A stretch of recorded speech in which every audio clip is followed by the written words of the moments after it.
Oi, pessoal. Eu sou Érico San Juan e este é o Ilustre Podcast.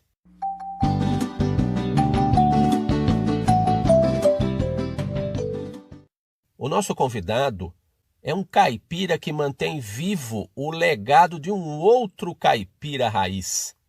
A gente está falando e vai falar com o Pedro Massa, músico, educador, ex-secretário de Cultura de Tietê, a cidade natal do Cornélio Pires, um caipira fundamental para a cultura brasileira. E é dessa caipirada toda aí que a gente vai falar neste episódio do Ilustre Podcast.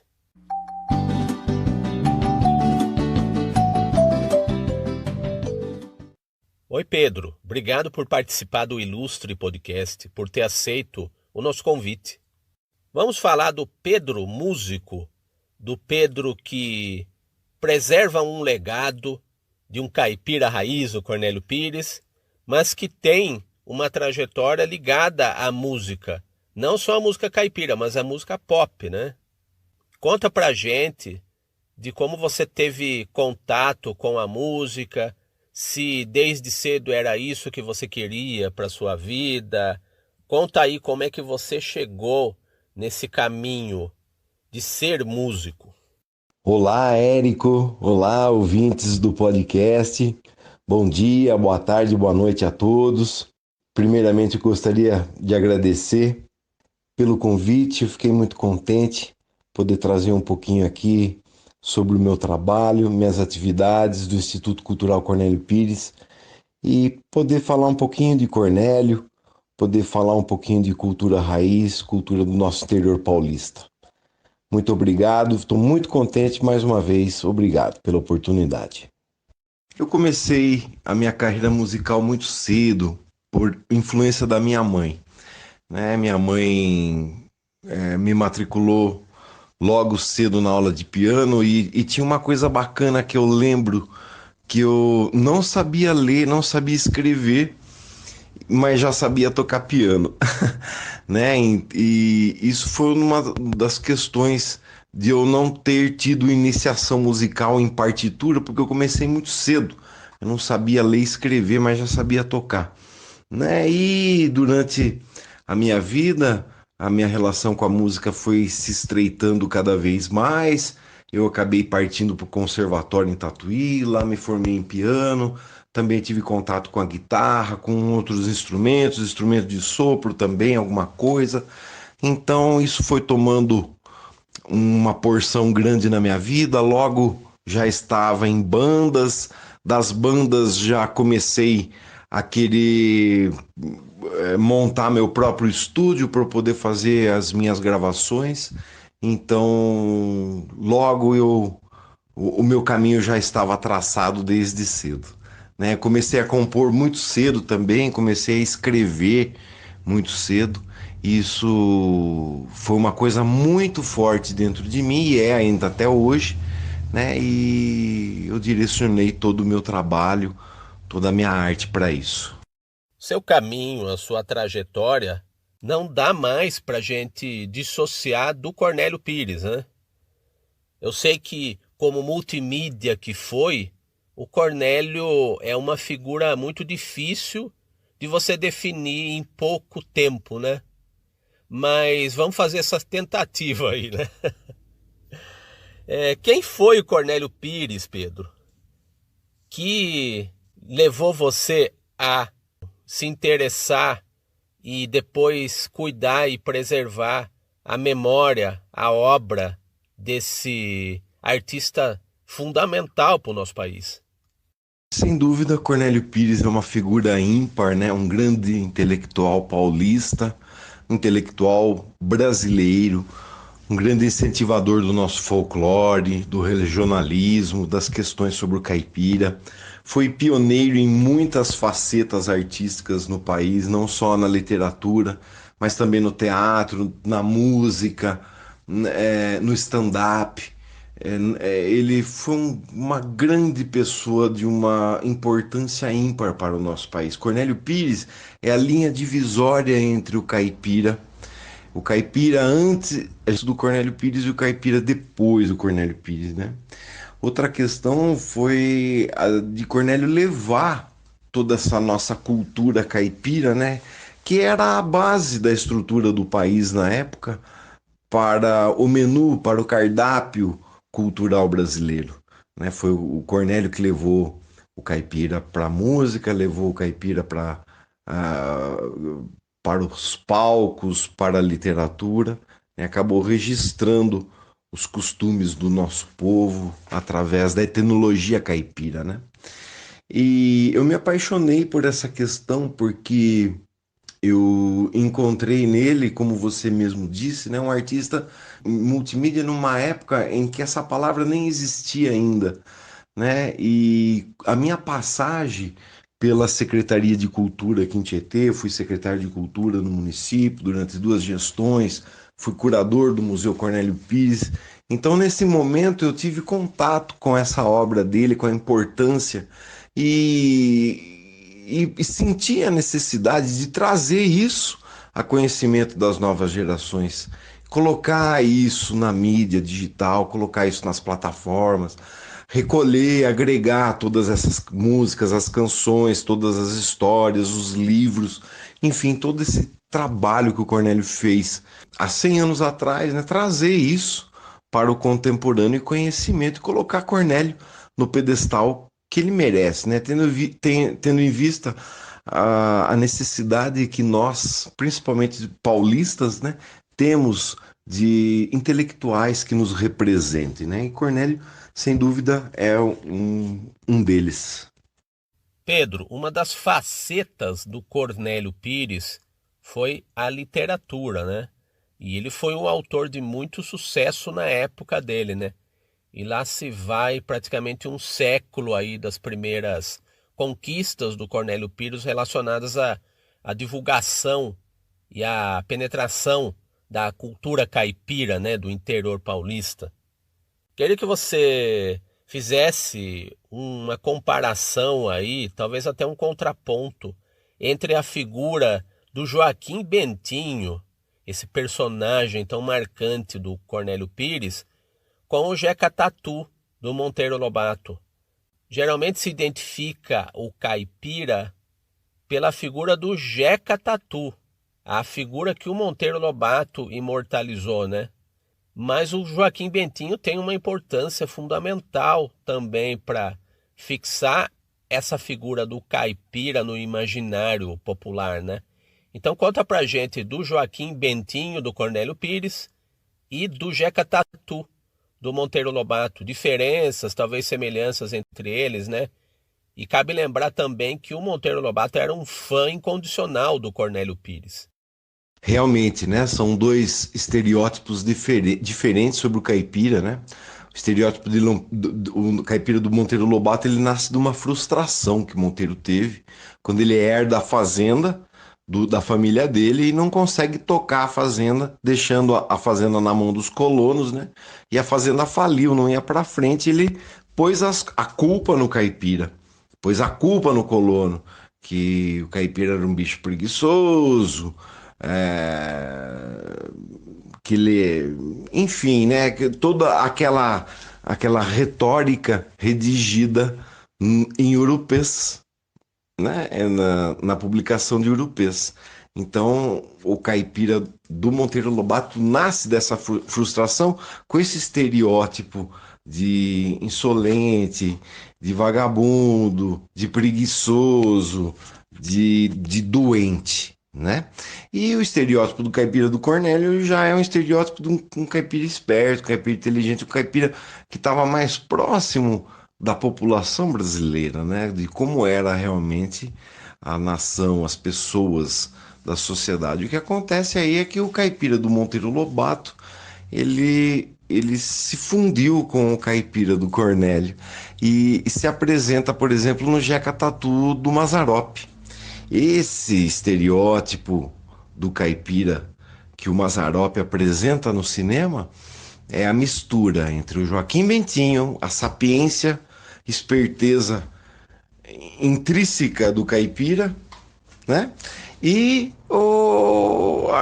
aquela moleza, aquela falta de não obrigação, aquela falta de responsabilidade do Jeca Tatu, né? Então o estereótipo desse caipira do Mazzaropi, ele funde bem esses dois personagens, né?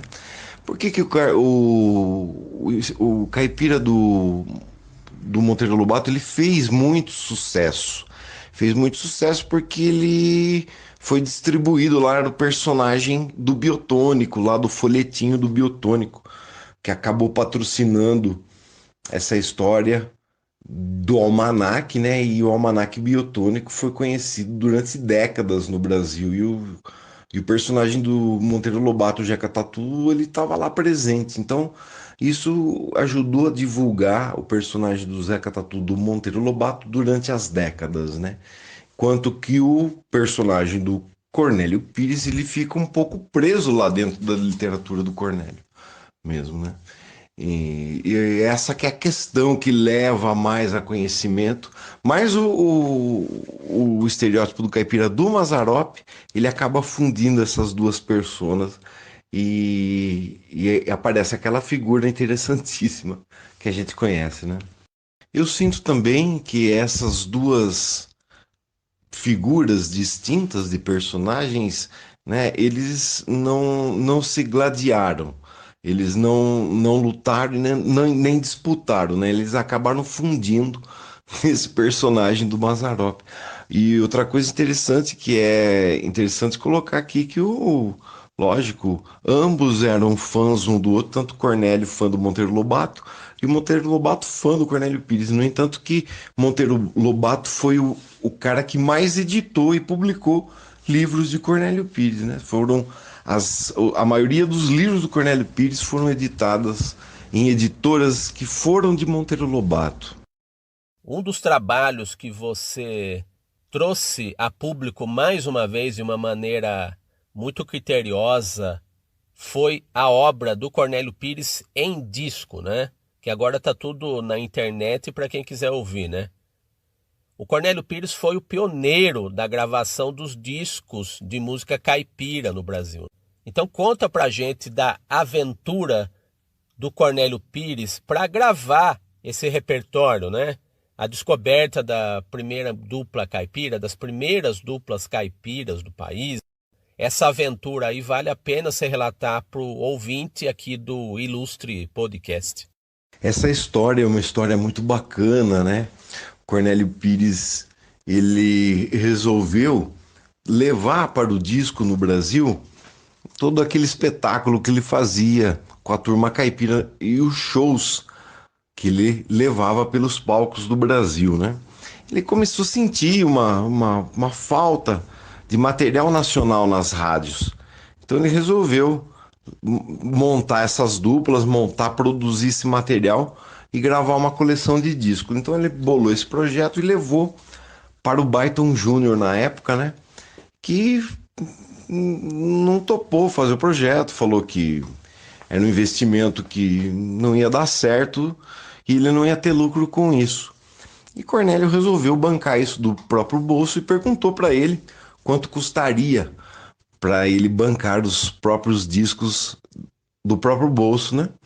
E o Byton Júnior, para desincentivar Cornélio Pires, jogou um preço altíssimo e Cornélio saiu pela manhã atrás do dinheiro e no final da tarde ele coloca 2 sacos de dinheiro em cima da mesa do Byton Júnior, olha, e fala para ele, olha, o dinheiro que você pediu tem aqui 5 vezes o valor que você pediu. Eu queria 1.000 cópias de cada bloco, de cada série, agora eu quero 5.000 discos de cada série. No entanto, que o Byton Júnior fala, você tá louco, nem tem tantas tantos gramofones no Brasil, tantos aparelhos para tocar tantos discos assim, né? Mas Cornélio bateu o pé e em menos de 30 dias ele vende aí as 30.000 cópias que ele sai de primeira assim do Byton Júnior. Então foi muito bacana porque ele foi o pioneiro nessa história e com isso ele abre o mercado no Brasil, né? o mercado da música caipira, o mercado da música sertaneja. A partir de ser primeiro suplemento, o Baito Júnior acaba contratando o Cornélio Pires e os próximos suplementos são por conta da gravadora Columbia, que cedeu um selo exclusivo para Cornélio Pires, que é o selo vermelho, né? O rótulo do selo vermelho. E assim Cornélio inaugura esse filão da música brasileira, que é o mercado da música caipira, música sertaneja, que é um mercado ascendente, que vem desde Cornélio Pires, né? Passando até os anos 70 pelo Capitão Furtado, né? Lembrando que a família Pires ela teve esse monopólio da música caipira no Brasil, desde a época que Cornélio levava as duplas para os palcos, levava as duplas para o disco e depois o Capitão Furtado na década de 50 e 60 até 1970 com a chegada da Seta Chantecler, né? Então a família Pires tem o monopólio aí do mercado caipira, lançando várias duplas pelo Brasil e cantores do gênero, né? Resgatar esse trabalho, todos esses discos, né? Foi um trabalho que levou 6 anos para conseguirmos todos os fonogramas e todos os discos que Cornélio gravou. No final da história, nós temos 106 títulos, são 53 discos, né? Alguns temas repetidos em alguns discos, né? Mas digitalizamos tudo isso, passamos por um processo de mixagem, de limpeza de áudio, masterização e colocamos esse produto no mercado. Agora esse produto está registrado, licenciado, né?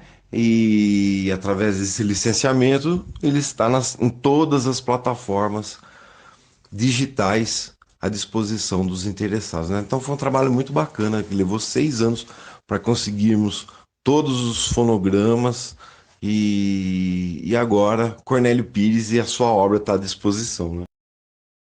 Pedro, queria te agradecer imensamente pela atenção, pela gentileza em atender o ilustre podcast.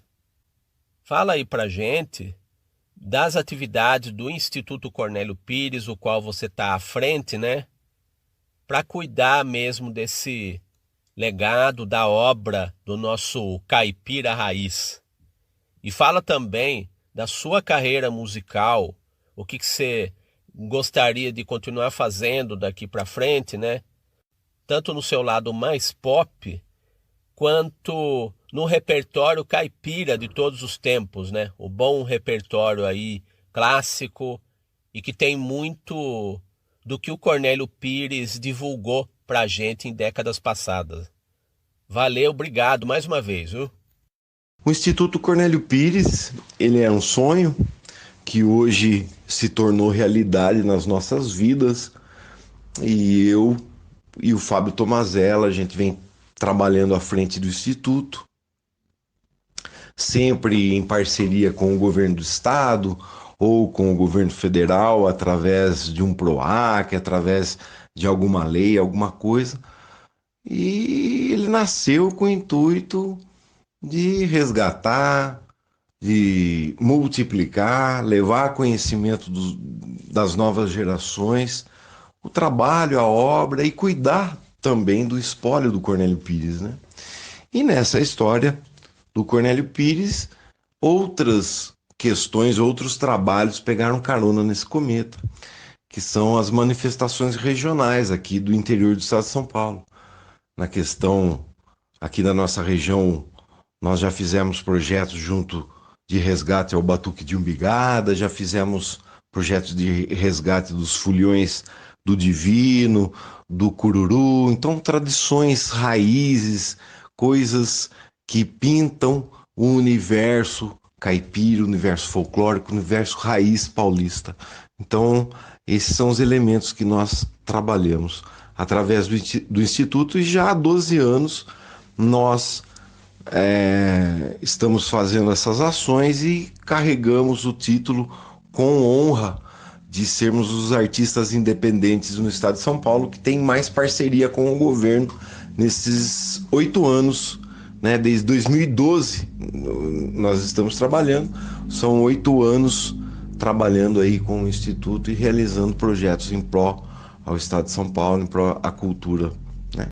Ano passado nós realizamos a exposição do Cornélio Pires, terminamos ela, a pesquisa, montamos de forma física, fizemos o lançamento dela também nas redes sociais, né? E este ano nós estamos aguardando passar toda essa loucura para a gente poder estar saindo com essa exposição. É uma exposição que comemora os 90 anos da música caipira no Brasil e brinda também com mais de 300 imagens do acervo do Cornélio Pires, do acervo particular, de fotografias, capas de livros, acervos de internet, fotos de recortes de jornal, matérias em revistas sobre os temas, sobre o artista, né? E tudo isso digitalizado, recuperado e agora em exposição, né? São 25 totens que contam a história do artista desde o seu nascimento até a sua morte e o legado que ele deixou, da Semana Cornélio Pires, a Erma, a Casa dos Meninos, enfim, né? É tudo que gira em torno do universo do artista. Estamos aguardando passar esse momento para que a gente possa apresentar essa exposição, porque ela é uma ação que acontece de forma física, apesar dela estar também na internet, lá na página do Cornélio Pires no Facebook, tá? Se você quiser dar uma olhadinha lá, vale a pena, tem a exposição, você pode baixar esses totens no seu celular, você pode baixar no seu computador, ou mesmo visitá-la, né? É interessante. Estamos fazendo também as nossas lives com a palestra show, eu e Fábio Tomazella, fizemos Pedro Massi e Fábio Tomazella, fizemos a nossa última, que está também à disposição dos interessados, as pessoas que querem conhecer um pouco mais o trabalho, lá na página do Cornélio Pires, do Instituto Cornélio Pires, lá no Facebook, só colocar Instituto Cornélio Pires, né? E eu e o Fábio entramos agora no estúdio para gravar um álbum autoral, nós com composições minhas e dele, em parcerias nossas, né? Nós fizemos um set list, prevendo um set list de 12 a 15 canções e vamos estar lançando esse trabalho até o meio do ano, aí no segundo semestre, se Deus quiser. Vamos lançar um disco de forma física, né? E também nas plataformas sociais. Então esse é o trabalho que nós estamos fazendo agora nesse momento de pandemia, né? Eu agradeço muito a oportunidade, a você, meu amigo. Eu queria dizer que mais que amizade, nós somos parceiros, né? Você, né, Érico, foi o ilustrador aí de um dos trabalhos que nós fizemos aí em parceria com Cornélio Pires. Também é um cara que luta aí pela questão da nossa bandeira folclórica, da nossa bandeira raiz. Agradeço pelo espaço. Mais uma vez, me deixo à disposição, me coloco à disposição também o Instituto. Desejo sucesso ao podcast e que sua estrela brilhe cada vez mais. E estamos juntos, meu amigo, meu parceiro.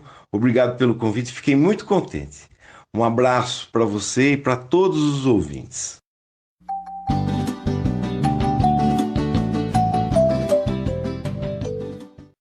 É isso aí, pessoal. Este é o ilustre Pedro Massa. Eu sou Érico San Juan e este é o Ilustre Podcast.